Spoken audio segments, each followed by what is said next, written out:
आज़ाद कश्मीर की सियासत में आज एक और तारीखी और मार्का आराई से भरपूर दिन का सूरज गुरूब हो चुका है। तीसरे मरहले में पूंछ डिवीज़न के अजला, बाग और हवेली के 4 हलकों में वोट डाले गए। यहाँ 4,60,000 रजिस्टर्ड वोटर्स हैं।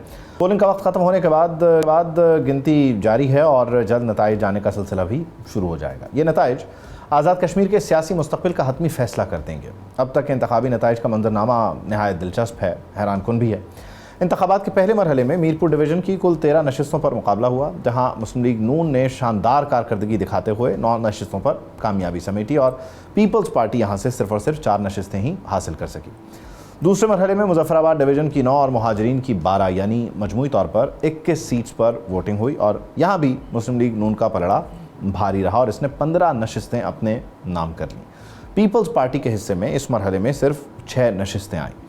अब तक की मजमूई पार्टी पोजीशन के मुताबिक आज़ाद कश्मीर कानून साज असम्बली की 45 नशिस्तों में से मुस्लिम लीग नून 24 नशिस्तों के साथ सबसे आगे है, जबकि पीपल्स पार्टी 10 नशिस्तों के साथ दूसरे नंबर पर मौजूद है। मुस्लिम लीग नून अमली तौर पर हुकूमत बनाने की इंतहाई मजबूत पोजीशन में आ चुकी है और इसे अब महज चंद जो अरकान हैं, मज़ीद चंद सीट्स हैं, 3 सीट्स हैं टू बी प्रिसाइज, वो ही चाहिए ताकि वो बग़ैर किसी रुकावट के इक़्तिदार का ताज अपने सर सजा सके। लेकिन नून लीग यहाँ इक़्तिदार में आ जाएगी, यानी आज़ाद कश्मीर में उनका वज़ीर आज़म होगा, उनकी हुकूमत होगी, लेकिन वफाक में उनकी हुकूमत को चैलेंजेस का सामना है। ये फ़ैसला किया है पाकिस्तान पीपल्स पार्टी ने कि वो कानून साजी के मामलात में कायम कमेटियों में दीगर जहाँ जहाँ उसकी ज़रूरत है वहाँ वहाँ वो पाकिस्तान मुस्लिम लीग नून को फैसिलिटेट नहीं करेगी और ये उसका आप कह लीजिए गुस्सा है, उसकी नाराज़ी का इजहार है, उसकी अब नई सियासी हिकमत अमली है। लेट्स सी कि क्या वज़ीर आज़म इस सब पर नज़रसानी के लिए दरख्वास्त करते हैं, क्या मामला ठंडा होता है या नहीं होता। और इस बीच हमने ये भी देखा कि पीपल्स पार्टी और मुस्लिम लीग नून के दरमियान ज़ाहिर है लफ्ज़ी जंग हुई, इल्ज़ाम तराशी हुई, गर्मा गर्मी हुई, सिंध हुकूमत पर तनकीद, पंजाब हुकूमत पर तनकीद, और इस बीच जो इत्तेहाद है मुस्लिम लीग नून और पीपल्स पार्टी का, उसको लेकर कई सारे सवालात मौजूद रहे। लेकिन ये सियासत है और यहाँ चीज़ें अचानक बिगड़ती भी हैं और फ़ौरन संभल भी जाती हैं। के तनाजुर में चीज़ों को डिस्कस करेंगे, लेकिन उससे पहले एग्जैक्टली पूरा दिन आज का जो मरहला था, तीसरा मरहला जो कि पहले आज कंप्लीट हो जाना था ये मामला, लेकिन इसको थोड़ा सा मज़ीद आप कह लीजिए कि एक्सटेंड किया गया है। तो आज की जो दिन भर की कार्रवाई है, किस तरह का दिन गुजरा, क्या शिकायत मौसूल हुई, क्या मामलात रहे, ये हम अपने रिपोर्टर से जानने की कोशिश करेंगे। बशारत मुग़ल साहब हमें ज्वाइन कर रहे हैं। बहुत शुक्रिया Basharat, thank you for your time. ये एग्जैक्ट आज का दिन जो है ये किस तरह से गुजरा है, इंतखाबी अमल जो है ये किस तरह कंक्लूड हुआ है, किस तरह मुकम्मल हुआ है, खुश असलूबी से गुजरा या यहाँ शिकायत आती रही हैं? सुबह से अभी तक जो बाग पोलिंग स्टेशन, जिला बाग से 4 पोलिंग स्टेशन ऐसे थे जहाँ पर वक्त जो इलेक्शन शुरू नहीं हो सका था, वहाँ जो 2 सियासी जमातों के कारकुनान के दरमियान आपस में तले कलामी, उसके बाद पोलिंग को बंद कर दिया गया। Chief election commissioner Azad Kashmir ने फौरन नोटिस लेते हुए ये जो बाग के पोलिंग स्टेशन है 109 है, 110 है, 61 है और इस तरह ये 4 स्टेशन जो थे इनके ऊपर दोबारा पोलिंग का अमल अब जारी है। हवेली आज़ाद कश्मीर से भी हमारे पास जो जहाँ वज़ीर-ए-आज़म आज़ाद कश्मीर हल्का इंतखाब में इस वक्त वहाँ से उम्मीदवार है वो इलेक्शन लड़ रहे हैं। वहाँ पोलिंग स्टेशन नंबर 109, 110, 61 और 41 की बात हो रही है। वहाँ भी थोड़ी गड़बड़ हुई है और जो आपस में जो मुख्तलिफ सियासी जमातों के लोग हैं उनके दरमियान तले कलामी इलेक्शन के प्रोसेस को रोक दिया गया था, अब दोबारा वहाँ भी जारी है। आज़ाद कश्मीर में चूँकि इलेक्शन हो रहा है, हर जगह कारकुनान भी आमने सामने जोश व जज्बे से लोग अपना वोट भी पोल कर रहे हैं। और 4 इंतखाबी हल्कों में थोड़ा सा आपको मैं बता दूं कि अहले बाग से सरदार अतीक अहमद खान साबिक वज़ीर-ए-आज़म हैं आज़ाद कश्मीर के, ये इस वक्त इस इंतखाबी हल्के से हैं, और सरदार फैसल और मुबशर एजाज जिनका पीपल्स पार्टी से है, साजिद इकबाल यहाँ से उम्मीदवार है, वो भी इस हल्के से, और 21 उम्मीदवार हैं इस वक्त। अहले 15 से मुस्लिम लीग नून के जो मुश्ताक मनास हैं और पीपल्स पार्टी के ज़िया कमर है और जमात इस्लामी के मोहम्मद खान है, और इसी हल्का इंतहाब से सरदार तनवीर असलियात जो साबिक वज़ीर-ए-आज़म आज़ाद कश्मीर है वो भी हिस्सा ले रहे हैं और 30 उम्मीदवार हैं टोटल इसमें। पहले 16 की अगर बात की जाए तीसरे हल्के की, तो सरदार मीर अकबर जिन्ना चंद ताल्लुक मुस्लिम लीग नून से है, वो है सरदार कमर ज़मान पीपल्स पार्टी से, और 22 उम्मीदवार यहाँ हैं इस वक्त। एलए जो 17 है हवेली आज़ाद कश्मीर, जिसमें वज़ीर-ए-आज़म आज़ाद कश्मीर राजा फैसल मुमताज़ राठौर और चौधरी मोहसिन अजीज और अहमद नज़ीर समेत 9 उम्मीदवार है इस वक्त यहाँ इंतखाबी दंगल में जो इस वक्त बाकायदा शिकायतें कितनी दर्ज हुई इंतखाबी बेज़ाब्तगी की या दीगर मामलात जो मतलब आप कह लीजिए पोलिंग डे की शिकायत हैं, इलेक्शन सेल में इस तरह की कितनी शिकायत गई हैं अब तक? अभी तक इलेक्शन सेल में यहाँ 4 शिकायतें मौसूल हुई हैं जिला बाढ़ से और 3 शिकायतें मौसूल हुई है हवेली आज़ाद कश्मीर से। और अभी थोड़ी देर कबल यहाँ चीफ इलेक्शन कमिश्नर से बात हुई और उनका ये कहना है हमने क्योंकि रिस्पांस किया है और साथ उन्होंने ये कहा भी है कि हमने कोई भी ग्रोह है उसको भी खबरदार किया है कि कोई भी शख्स कानून हाथ में लेने की कोशिश न करे, अगर कोई करेगा तो कानून हरकत में आएगा, उसके खिलाफ कार्रवाई होगी। तो चीफ इलेक्शन कमिश्नर के मुताबिक यहाँ जो इस वक्त इलेक्शन आज़ाद कश्मीर में पुरअमन जारी है, तो हम मुख्तलिफ स्टेशन से होकर इस वक्त तले कलामियाँ लड़ाई झगड़े की वो सियासी टेम्परेचर बढ़ा हुआ है, हाँ मालूमात आ रही है। ठीक है, बहुत शुक्रिया आपको बिशारत मुग़ल टाइम। एहतशामुल हक साहब मुझे ज्वाइन कर रहे हैं, उनको ज़रा शामिल गुफ्तगू करते हैं एग्जैक्टली कश्मीर का सियासी टेम्परेचर और फिर वफाक पे पड़ने वाले जो उसके असरात हैं उस सब को देखने समझने की कोशिश करते हैं। एहतशाम साहब बहुत शुक्रिया, थैंक यू। ये ज़ाहिर है इंतखाबी मरहला है और इंतखाबात में हमारे सियासतदान कहते हैं कि वो बहुत कुछ कहते हैं और अगले लम्हे जब वो फैसला हो जाता है कि कौन जीता कौन हारा तो वो सब कुछ भूल भाल के दोबारा एक हो जाते हैं, हंसी खुशी रहने लगते हैं। लेकिन पीपल्स पार्टी इस बार इस मूड में लग नहीं रही है जो उन्होंने फैसला किया है कि वो कायमा कमेटियों में भी और दीगर मराहिल पे भी साथ नहीं देंगे हुकूमत का। आप समझते हैं कि कश्मीर के इलेक्शन का जो इम्पैक्ट है वो डायरेक्टली इस्लामाबाद पे आ रहा है और मुस्लिम लीग नून पे आ रहा है और शायद वो उसके लिए तैयार नहीं थे कि इतना out of the box Peoples Party जाकर रिएक्ट करेगी?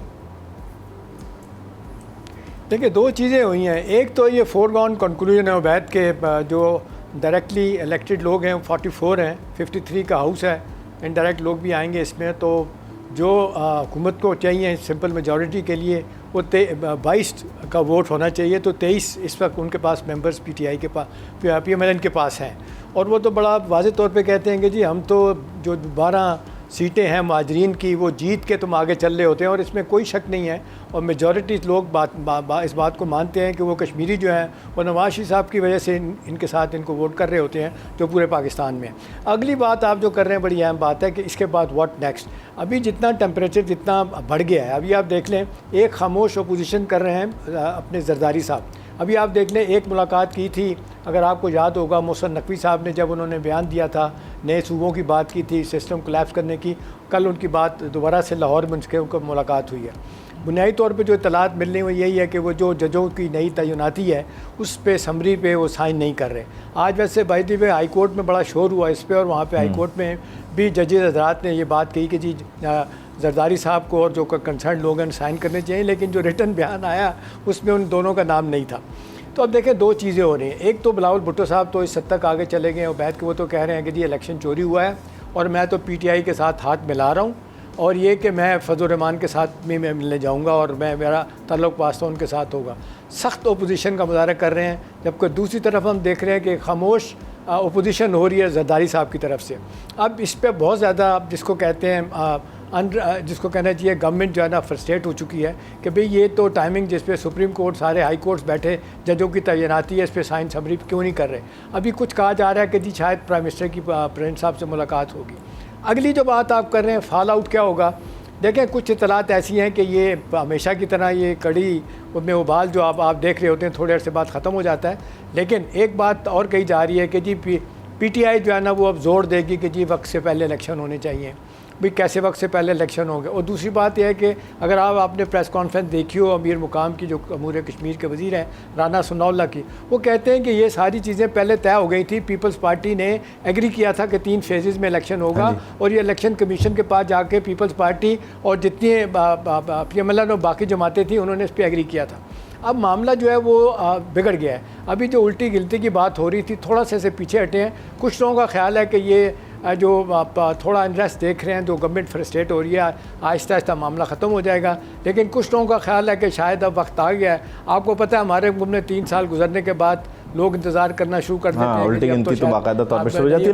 लेकिन इसमें ये जो सारा मरहला है मुझे एक चीज़ ये समझ नहीं आ रही कि जो आपने ख़ुद बयान कर दिया जजेस वाला, इसको लेके पाकिस्तान मुस्लिम लीग नून से ज़्यादा ओवरऑल दीगर मामलात कई फ्रंट्स पर ख़राब होते हैं। यानी ये सिर्फ subject to Pakistan Muslim League Noon Shahbaz Sharif नहीं है।